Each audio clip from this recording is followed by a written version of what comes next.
Allan Kardec, portanto, vai enfrentar o materialismo marxista, porque um pouco antes, Karl Marx havia apresentado a sua doutrina.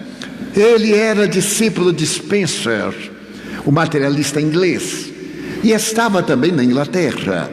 E, curiosamente, esse Marx, que prega a doutrina que lhe tem o nome, era, como dizem os seus biógrafos, um ocioso, nunca trabalhou. Viveu sempre às expensas da esposa, que era rica. E, no entanto, prega uma doutrina revolucionária que tem levado o mundo à falência, baseada em uma estrutura de natureza ética e falsamente científica. Primeiro, ele não era um filósofo, era um economista. Talvez ele entendesse um pouco de economia, mas não entendia nada de filosofia. Sendo discípulo de Spencer, ele coloca no seu tratado O Capital a melhor maneira de devastar um povo. E um dos itens principais é destruir a família, degradar a sociedade, para que se percam os padrões éticos, como estamos vendo no Brasil. Especialmente quando a digna ex-presidente da República apresentou um projeto a respeito da liberdade infantil de escolher o sexo que deseja ter. Não é importante a anatomia para o marxismo, porque o que interessa é a desordem, é a absoluta manifestação materialista, é a ausência total da dignidade ética. E então, Sua Excelência, a digna Presidente da República, apresenta esse projeto, que uma criança de 5 anos tem o direito de dizer qual é o sexo que deseja seguir. E, naturalmente, na escola, os professores deverão respeitar-lhe a identidade psicológica e não a identidade orgânica. E não deixa de ser ridículo. Que discernimento tem uma criança de 5 anos sobre sexo, que é apenas um aparelho excretor, porque não existem hormônios. O sexo ainda não está definido, sem dúvida. Mais tarde, no período da adolescência, quando a glândula pineal libera determinados hormônios e aparecem os órgãos anexos da sexualidade, é que surgem os conflitos da adolescência. É o momento em que o indivíduo, também desequipado de informações culturais, opta por esta ou aquela forma de expressar os seus sentimentos. E felizmente evoluímos de tal forma que o preconceito a respeito das expressões do sexo, não é da sexualidade, são perfeitamente toleráveis, aceitos na atualidade, como outros preconceitos contra as diferenças raciais, a conduta moral e etc. Mas é de surpreender-se que uma pessoa que se diga religiosa possa admitir uma situação dessa natureza. E então nós vemos a degradação moral no mundo, e particularmente no Brasil. Mas não são minhas as palavras. As palavras podem ser retiradas do Tratado de Psicologia do notável teólogo e psicólogo Rollo May, inglês, ou melhor, americano, que desencarnou faz 4 anos. Ele disse que os males da atualidade, da nossa sociedade em corrupção, são o sexismo, o egoísmo e o consumismo. E então, fazendo uma análise dos tormentos que assaltam a humanidade, fazendo a depressão, que se espera no ano de 2025 ser a primeira causa mortes, substituindo o câncer e as cardiopatias, diz que a depressão será o caminho do suicídio, e o suicídio será a primeira causa mortes da humanidade pela depressão. Neste momento, segundo a Organização Mundial de Saúde, existem na Terra 340 milhões de depressivos crônicos, fora aqueles que não estão diagnosticados. Em um livro publicado nos Estados Unidos, denominado O Demônio do Meio-Dia, de um grande repórter do The New York Times, Solomon, ele faz um estudo da depressão em 600 páginas e narra que ele também é depressivo. Ele já fez toda a terapêutica, inclusive as 200 terapêuticas auxiliares da medicina convencional, e que a depressão é um monstro, é o demônio do meio-dia.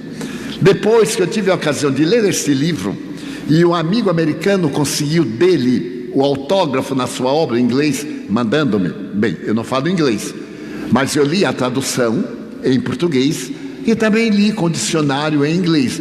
Como todo baiano, nós falamos todo o idioma, porque sabemos gesticular, somos meio italianos, falamos com as nossas mãos. O que me lembra uma coisa muito curiosa de italianos.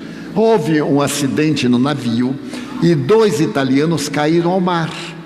Um perguntou ao outro: você sabe nadar? Ele disse: não. E você? Também não. Bem, já que vamos morrer, vamos conversando.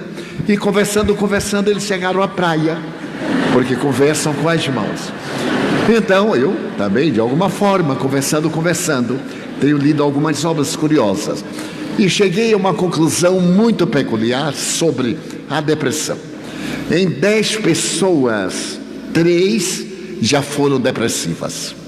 3 são depressivas. 3 serão depressivas.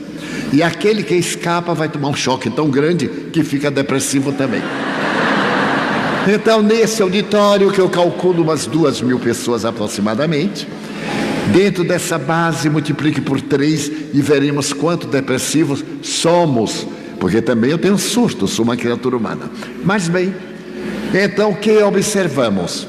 Esse conflito particular na área sexual, o sexismo, porque nós abandonamos a função sexual, nobre, digna, perpetuadora da espécie, portadora do prazer no orgasmo para as manifestações emocionais.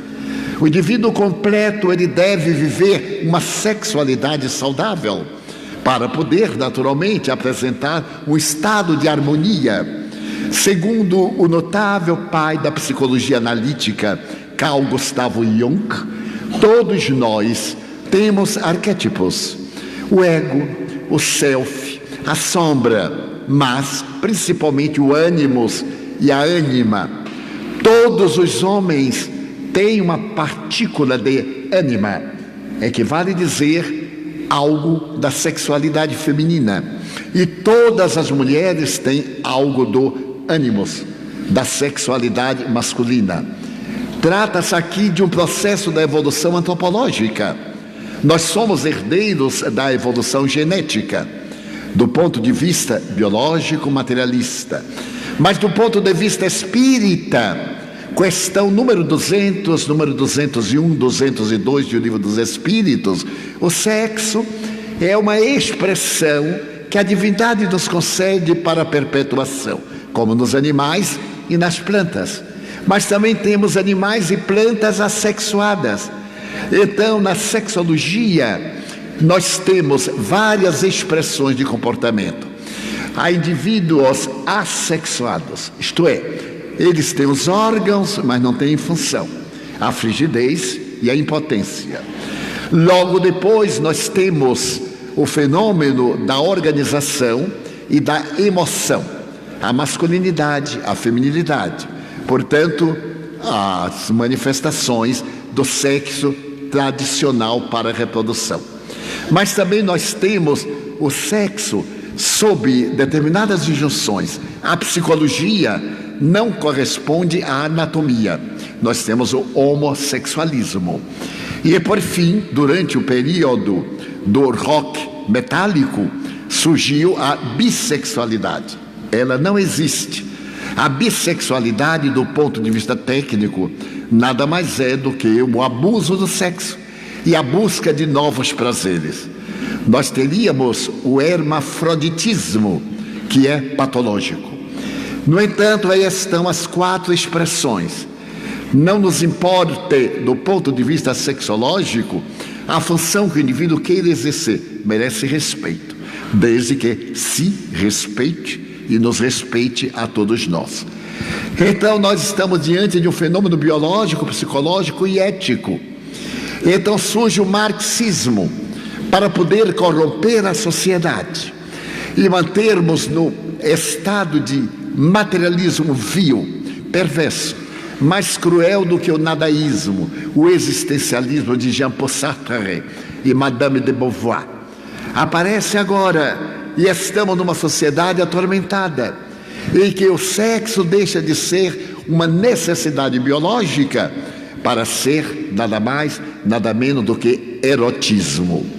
Especialistas em erotismo estão nas redes de comunicação, nas comunicações virtuais, levando-nos à exaustão.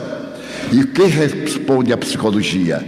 Somos uma sociedade de pessoas vazias. O indivíduo vazio, que não tem ideal. O jovem na escola brutal, agressivo, o bullying, o desrespeito aos mestres, o desrespeito aos adultos e uma falsa proteção dos direitos humanos apresentada pela ONU, de que não se pode repreender uma criança para que ela não tenha conflito. Então, é claro, os pais ficam com conflitos para não darem nenhum conflito ao filho e deixa o selvagem, porque o estado infantil, segundo a tradição e as notáveis pesquisas, por exemplo, dos sexólogos, psicólogos do século passado e deste, é de que é um animalzinho entre aspas, porque somos animais em forma humana, é que é necessária a educação. E educar é criar hábitos. Ninguém tem hábitos sem disciplina. A disciplina é fundamental à educação moral da criatura humana. E desde quando a família se degrada, não tem lar. E nós vemos hoje a escola transformada num campo de batalha, com exceção das escolas militares no Brasil. Por quê? Disciplina. A disciplina dá dignidade. E é exatamente o que, certo dia, Emmanuel, o guia espiritual da maior antena paranormal da humanidade nos 2 últimos séculos, Francisco Cândido Xavier, narra quando lhe apareceu o Espírito Emmanuel e convidou para ser a ponte entre o mundo espiritual e o mundo terreno. Ele perguntou: e o que é que eu devo fazer? E o mentor lhe disse: 3 condições são indispensáveis. E ele, sorrindo, perguntou: primeira, disciplina; segunda, disciplina; terceira, disciplina.